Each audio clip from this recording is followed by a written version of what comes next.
Shikues të dashur të televizionit të Uta, ja ku vazhdo me pjesën e dytë të emisionit të mëngjesit për ditën e sotme.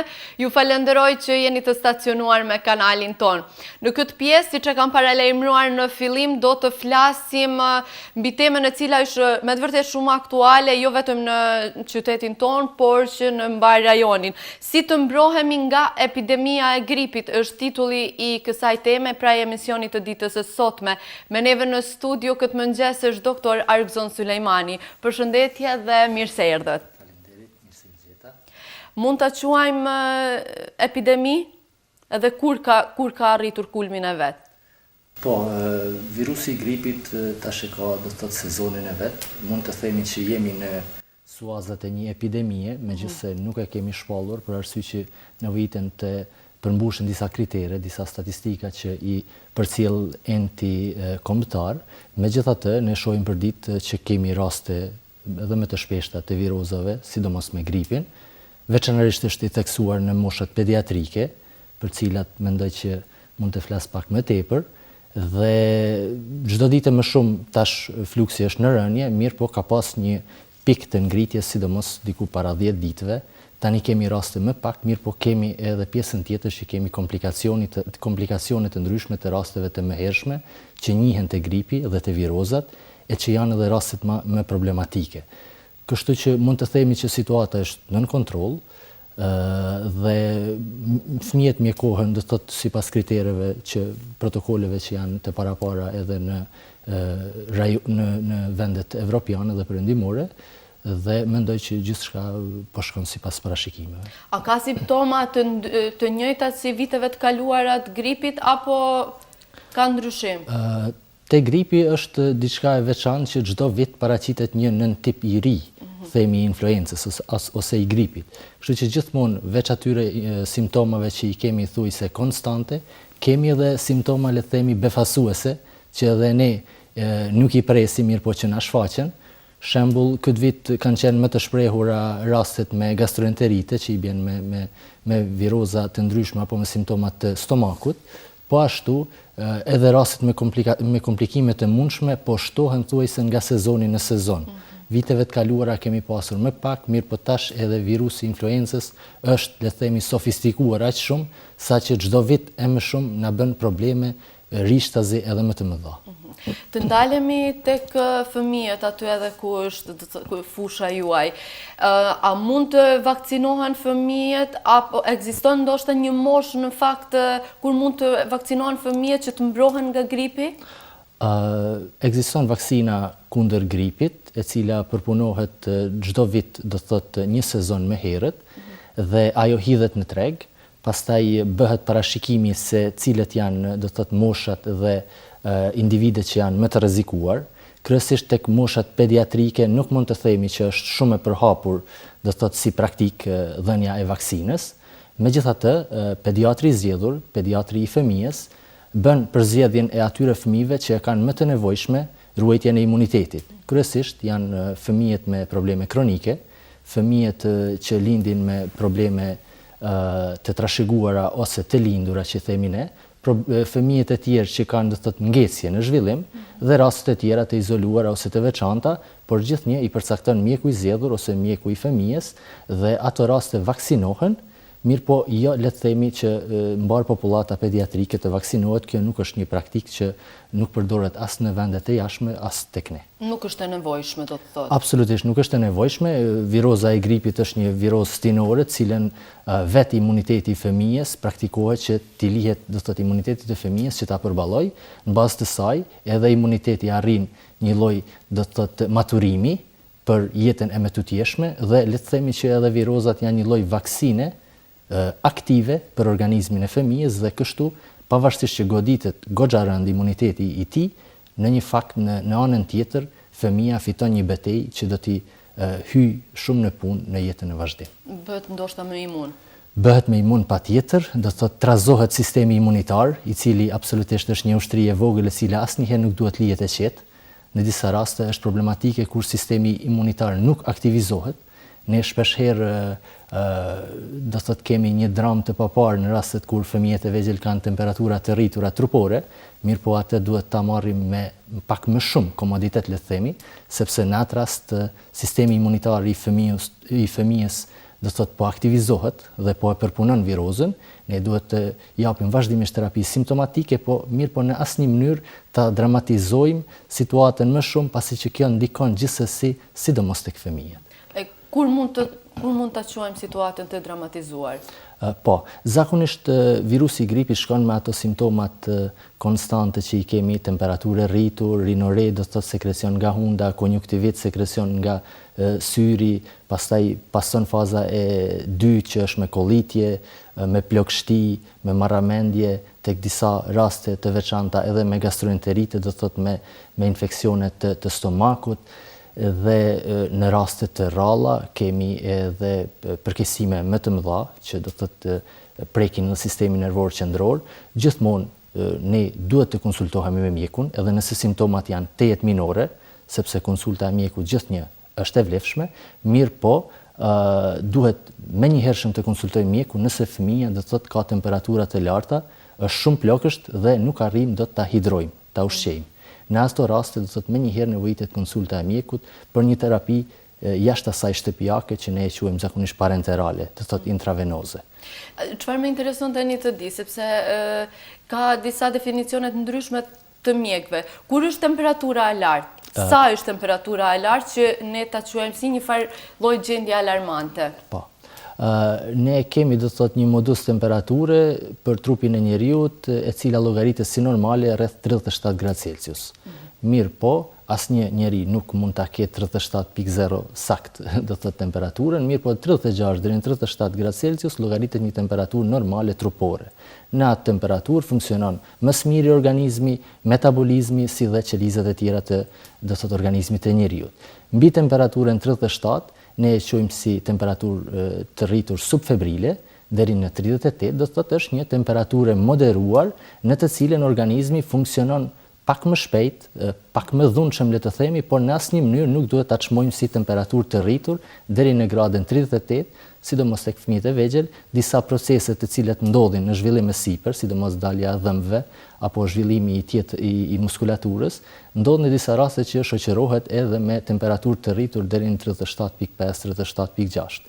Temperatura mbi 38 gradë Celsius, që gjithmonë bëhet fjalë për temperaturën aksilare në sqetull, jo për temperaturën për shembull rektale të zorrës së trash ose të veshit, që është temperaturë e brendshme.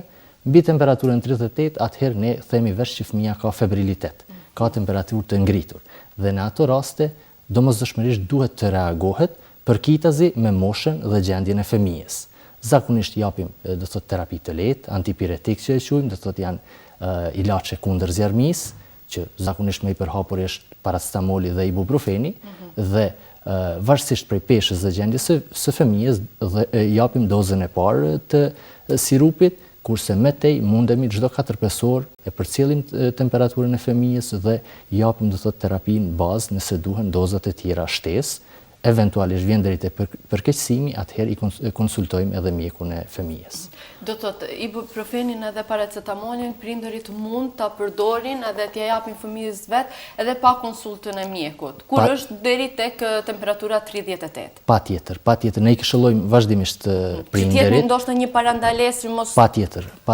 Ne e kemi do thotë edhe në pediatri edhe njihet botërisht një lloj kutie shtëpiake, le ta quajmë, janë disa ilaçe që secili prind duhet t'i në shtëpi dhe që e ka lirinë t'i përdor vet në mënyrën që ato nuk përdoren dot, do thotë arrihet një marrëveshje e tillë. Një ndër ta është paracetamoli, është do thotë ilaç bazë, pastaj edhe ilaçet e tjera që përdorim kryesisht për pastrimin e rrugëve të sipërme të frymarrjes, që ne i quajmë do thotë në formë sprejave apo pikave të ndryshme, dhe pastaj edhe probiotiket, të cilat përdoren për traktin digestiv, traktin e tretjes, edhe ato do thotë e krijojmë një lloj marrëveshje me prindin që mund t'i përdor, do thotë ka lirinë t'i përdor edhe vetëm mbas simptomave të caktuara dhe mbas peshës së fëmijës, dhe preferoj që secili prind dhe secila shtëpi që ka fëmijë të vegjël ta ketë kutinë vet pediatrike në të cilën mund të shërbehet do thotë fillimisht vet, pastaj varësisht nëse ekziston nevoja mund të konsultohet edhe mjeku i fëmijës. Sa zgjat ky grip? ka ditë të caktuara të veta që do ta bëj të veten, siç thomni? Po, pa tjetër, gripi kalon nëpër disa faza, sikur çdo virus tjetër, është faza e parë, faza e kontaktit, kryesisht përhapet, do të thotë me kontakt direkt, dhe për atë dhe i kemi disa masat e cekura të cilat mbasi do t'i përmendim më vonë. Faza e parë është faza e inkubacionit, fazat në të cilën do të thotë virusin ne e marrim, zhvillohet në organizmin tonë dhe jep simptomat e para. Zakonisht kjo fazë zgjat 24 deri në 72 orë, pastaj fillon do të thotë në ndërkohë temperatura e rritur dhe kollitja apo rinoreja sekrecionit të hundëve, dhe kjo zgjat deri në 5 ditë, 3 deri në 5 ditë zakonisht, që mos të do të thotë krijohet alarm apo dramë, do të thotë duhet të kemi durimin të presim që sistemi imunitar të reagojë. Pas saj, në disa raste vjen lehtësimi, mirë po organizmi është i lodhur pasi që ka kaluar një fazë febrile. Kemi plagështinë, kemi kollitjen, kemi marramendjen, ndonjëherë të vjellat, mirë po ne reagojmë me terapi simptomatike, i zvogëlojmë sa mundemi ankesat kryesore. Kjo fazë e dytë, pas 3 deri në 5 ditëve, mund të zgjasë deri në 1 javë, kështu që gripin duhet të llogarisim nga 10 deri në 14 ditë, le të themi, që jemi do të thotë të varur prej tij dhe vuajmë pasojat nga ai. Nuk kalohet dot për 2 ditë nëse bëhet fjalë për gripin, kurse mund të jetë fjalë edhe për një viroz tjetër, cilën ne mund ta etiketojmë, le të themi, gabimisht si grip, mirë po gripi i kërkon 10 deri në 14 ditë, pak a shumë jeton me neve. Që prindërit të mos stresohen nëse zgjat më tepër, se pak a shumë jemi mësuar që 3-5 ditë jemi ashtu pak më të lodhur edhe më të rrezikapitur, por që edhe nëse zgjat më tepër, prindërit mos të stresohen. Absolutisht. Ky është edhe qëllimi i këtij shpjegimi pak më detaj.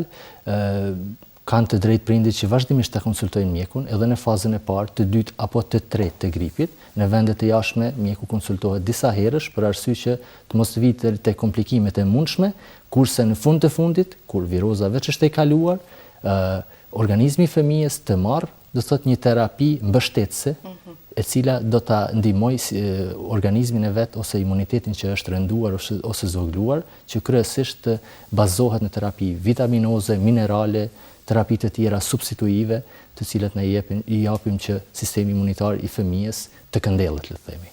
Doktora, mund ta parandalojmë gripin? Ta parandalojmë strikt? Strikt gripi nuk mund të parandalohet, mirë po ekzistojnë disa masa mbrojtëse, të cilat ne i këshillojmë vazhdimisht, që gripi, le të themi, mos të masivizohet, sepse atëherë bëhet problem edhe për entin, do të thotë kombëtar, sidomos për personelin mjekësor, por edhe për çështjet e tjera teknike. Ne jemi duke e parë se çka po bëjnë virozat e tjera tash anë kënd botës. Kështu që ne këshillojmë vazhdimisht që higjiena është numër 1, do të thotë kryesisht higjiena e organizmit të njerëzit, në radhë parë e duarve, pastaj dezinfektimi edhe i ambienteve ku ne rrim, pavarësisht që është çdo ditë më shumë po flitet që ka rëndësi që virozat kryesisht po përhapen veç përmes qelizave të gjalla, mirë po dezinfektimi i ambienteve ku ne rrim është shumë i domosdoshëm. Pastaj në kohën e pikut të virozave të evitojmë hapësirat e mbyllura, të cilat janë të mbipopulluara, të ushqehemi më mirë, që vlen gjithnjë, dhe pjesa tjetër vaksinimi për moshat ose për rastet që janë të veçanta që e cekem në fillim. Fëmijët, ka ndoshta ndonjë grup moshë cilët janë më të prekurit, cilët ndoshta edhe janë ato që të parët sulmohen nga gripi, apo kjo nuk do të thotë nuk ka ndoshta një definicion? Po, ka edhe ekziston edhe një sistem i vektorëve, le të themi, i tillë. Fillimisht preken moshat shkollore, prej atyre vjen do të thotë impulsi i parë i gripit. Pastaj do të thotë pjesa shkollore dhe parashkollore, pasi që tani kemi gjithnjë më shumë fëmijë që po vijojnë çerdhet, dhe prej tyre pastaj bëhet përhapja në për pjesën tjetër të popullsisë, tek të gjithë, tek fëmijët e vegjël që ata i atakojnë, tek më të rriturit. Faza e dytë është e të rriturve, faza e parë kryesisht, së 2-3 javësh i parë i gripit përhapet kryesisht tek moshat shkollore, kurse më pas atakohemi edhe ne të rriturit, kështu që masovizohet në një masë të madhe edhe kjo, le të themi, epidemi sezonale. Sa jemi të ndërgjegjshëm ndaj gripit? Sa jemi të kujdesshëm ndoshta? Mendoj që jemi të kujdesshëm mesatarisht, kryesisht abuzojmë me ilaçet sa i përket gripit. Abuzojmë me terapi, le të themi kështu, kushtimisht të rënda, kryesisht keqpërdorimi i antibiotikëve është alarmant. thuhet që veç një rast në 10 e ka meritor, do të thotë antibiotikun, kurse ne e keq përdorim thujse në shumë raste, le të themi. E keq përdorim pa konsultën me mjekun antibiotikun? Kryesisht tek ne kjo nuk ndodh, mirë po në vendet e rajonit ku do të thotë nuk është e kontrolluar dhënia e ilaçeve, ndodh që edhe prindrit edhe vet, pa konsultën e mjekut, i marrin disa ilaçe.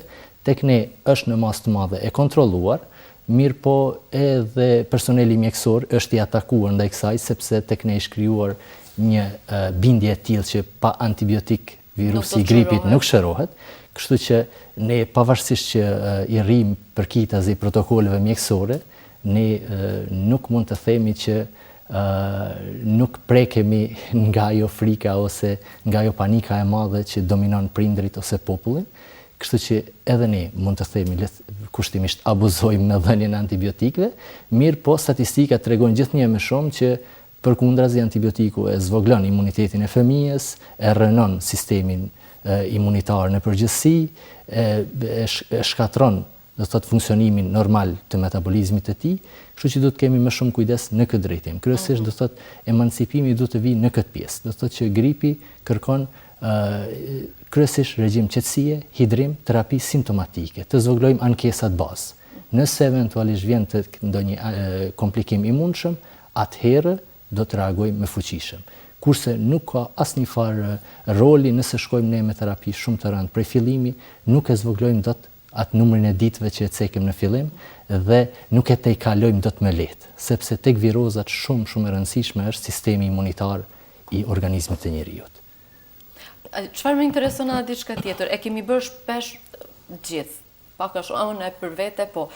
Nëse 2 ditë më ka zgjatur ajo, do të thotë, lodhja, ndihem pak më e këputur, tabletat edhe terapin e kam harruar. Si ndikon kjo tek organizmi?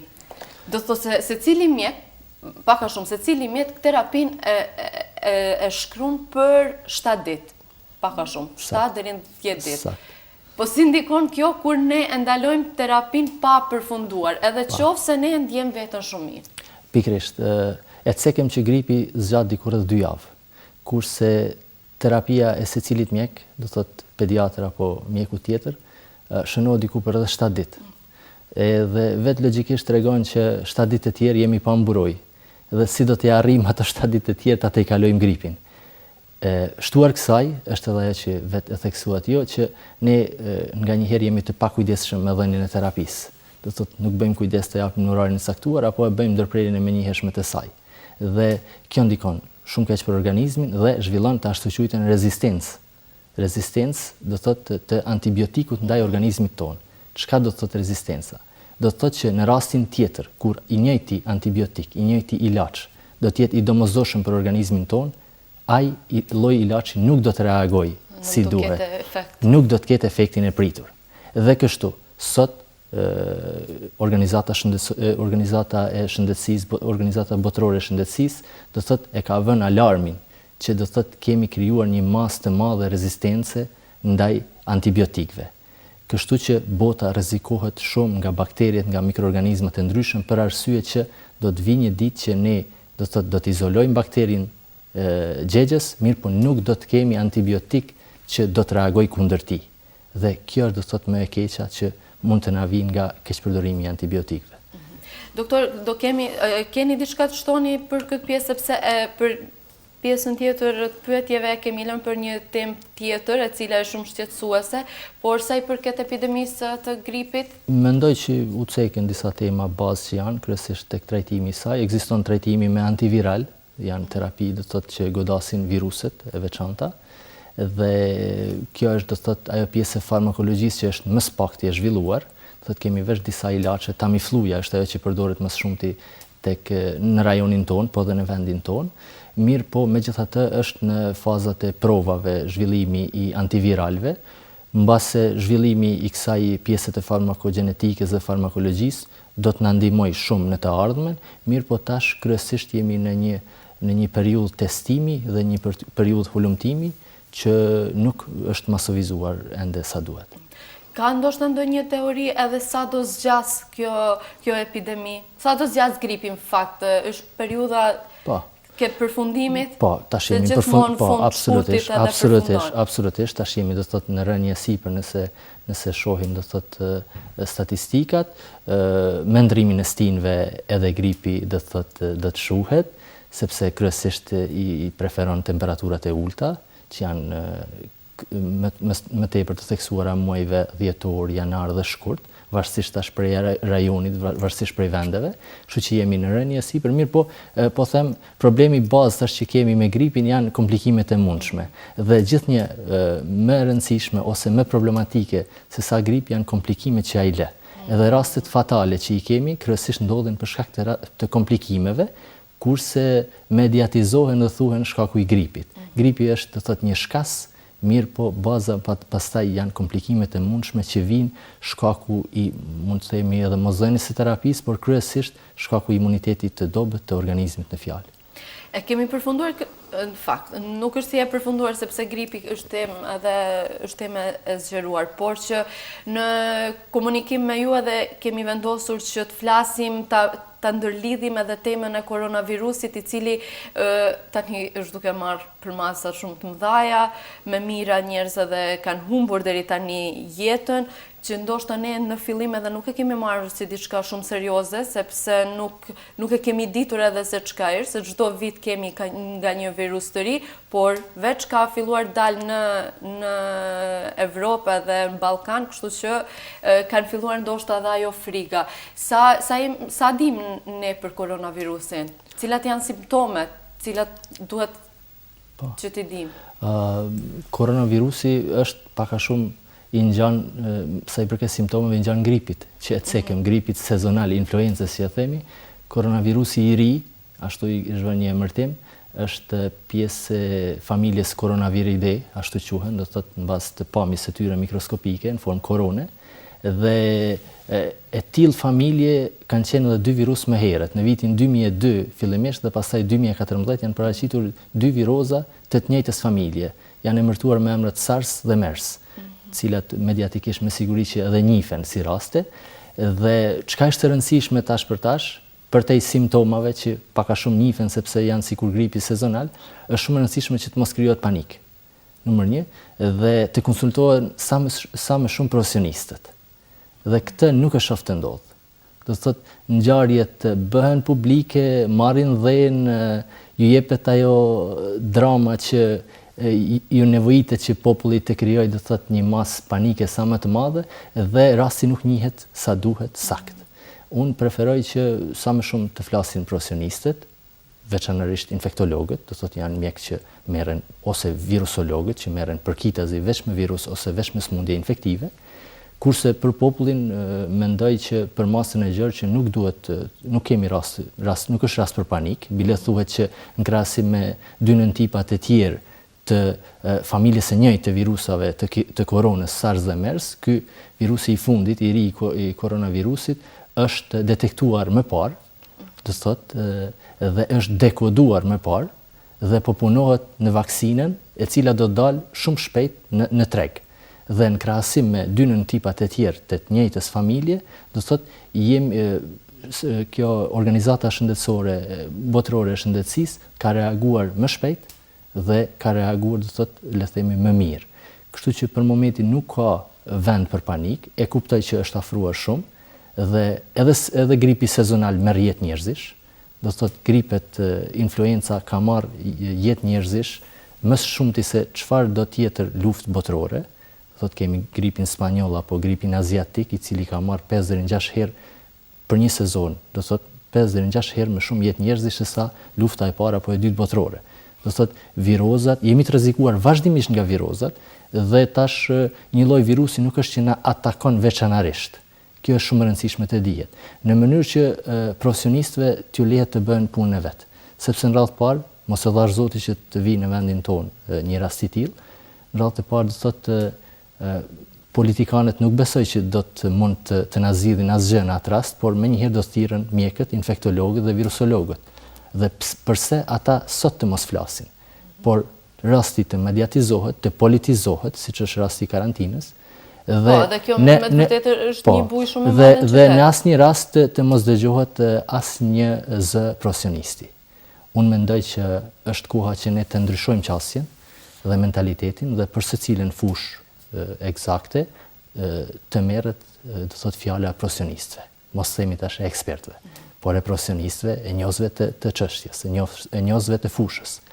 Edhe në rajon, pasi që unë me specializim jam në qendrën klinike universitare të Republikës së Kosovës, edhe në rajon ndodh e njëjta, do të thot rastet mediatizohen, do të thot marrin dhënë dhe nuk kemi asnjë zë profesionisti që na tregon se ka po shkojmë dhe çka duhet të ndërmarrim. Dhe kjo mendoj që shkakton një dozë shumë të madhe paniku tek populli, cilën më vonë edhe nëse reagojmë si duhet, nuk arrijmë dot ta menaxhojmë si do duhej. Po në rregull, tani që ti qetëson ndoshta edhe qytetarët, sa është Mali i Zi, sa është Ballkani i përgatitur për këtë lloj virusi? Pikërisht nuk është i përgatitur. Asnjëherë se kemi bërë këtë pyetje. Do të thotë që është një pikë pyetje shumë e madhe që nëse vjen tek na, numri i atyre të cilët do i merret është vdekje pruerës. Unë të shpresoja që mos di në radhë parë dhe mos tjetë i tillë. Mirë po ne nuk disponojmë me infrastrukturë, le të themi teknike, që do të mund të mbulonim shumë raste, për arsye që këta kërkojnë do të thotë trajtim intenziv, kryesisht mjekohen e përreparte intenzive, cilat janë le të themi edhe zemra e çdo klinike, jo veç e një qyteti. Dhe pjesa tjetër, pastaj ne nuk disponojmë as me numër të madh të personelit shëndetësor që do të mund t'i dilnim, do të thotë në ballë një rreziku të tillë, dhe këto janë mendoj ato tema që duhet të hapen përpara se të nxisim mjegullnaj dhe panik në popullat. Absolutisht, ne jemi një vend i vogël që nuk kemi kuadër të mjaftueshëm mjekësor, thuajse për epidemi të rastit. Ndonjëherë, mirë po mendoj që në raste do të ndodhë përhapja e këtij lloji virusi edhe në vendin tonë, mendoj që edhe vendet e rajonit do të na gjenden pranë, sikurse ne vendeve gjegjëse nëse ju ndodh një fatkeqësi e tillë. Dhe kjo do thot hap një temë tjetër që unë mendoj që këto virozat na e bëjnë të ditur, mendoj një qasje logjike që armiku nuk është do thot në mes nesh, por armikun e kemi ballë nesh. Dhe nëse funksionojmë me këtë logjik, do thot në çdo aspekt do të bënim hapa shumë të shpejt dhe shumë të avancuar përpara. Do thot ta krijojmë një bindje, sepse sot mund të flitet për koronavirusin që është edhe një temë, le të themi, e sistemit kapitalist, sepse tash është bllokuar Kina, sa i përket edhe transporteve, sa i përket edhe eksporteve etj. Mirë po, luftrat po ndrojnë, po bëhen sa të zjarta, sa të ftofta, sa bërthamore, sa molekulare, kurse njeriu vazhdon ta lypat armikun brenda vetës, kur po shihet ditë e më tepër që armikun ne e kemi ballë njerëzimit dhe duhet ta luftojmë të gjithë së bashku. A mundet që nga një grip si këto, si janë këto tani kjo po sezonal, të shndrohet në një virus si korona? Jo, nuk mund të precipitoj do të thotë gripi sezonal në një koronavirus, mirë po një organizmi që më parë ka kaluar një virus sezonal të gripit, atëherë një i dytë me rastin korona të ri do të ishte ndoshta fatal. Por që për momentin nuk kemi po, për momentin ne nuk kemi raste, as në rajonin e afërt, tash janë në dispozicion disa statistika që tregojnë se në Itali ka shumë të atakuar.